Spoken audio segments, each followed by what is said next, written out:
Here is my method for working out which a limiting reagent is, and this just uses a calculation very similar to the one that we've done for reacting masses.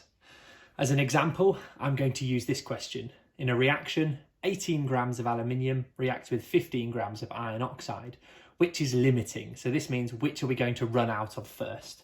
The way I do it, I just start by choosing one of those. I'm going to use the 18 grams of aluminium, so I put the mass there. I'm not going to use the 15 grams for the time being. I'm just going to write it to the side over here. This is the iron oxide, so I'm writing it to the side just to keep it in mind. That's how much we have. So I start with the 18 grams. I use the molar mass of aluminium from the periodic table, which is 27 grams per mole. And to find out the moles, I do the standard calculation, 18 divided by 27, which gives me 0.6 recurring moles of aluminium. As we know, the ratio from the balanced equation of aluminium to iron oxide is 2 to 1. We need 2 molecules of aluminium for every 1 of iron oxide. 2 moles of aluminium reacts with 1 mole of iron oxide. So the ratio is 2 to 1. That means if we have 0.6 recurring moles of aluminium, we're going to need 0.3 recurring moles of iron oxide. Okay, so there's our ratio that we actually have. Now all I need to do is take this amount of moles of iron oxide, times it by the MR, the molar mass from the periodic table of iron oxide, which is 160.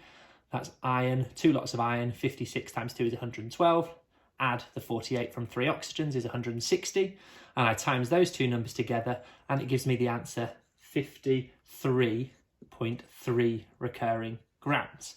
That's the theoretical value. What that means is if I have 18 grams of aluminium, theoretically, I would need 53.3 recurring grams of iron oxide. This is now where I compare it to the value that I actually have. Do I have 53.3 grams? No, I have a lot less. I only have 15 grams. If I wanted to react all of the aluminium, all 18 grams, I would need 53.3 grams. I don't have anywhere near that, and therefore I know that the 15 grams of iron oxide is the limiting reagent. So Fe2O3 is our limiting reagent there.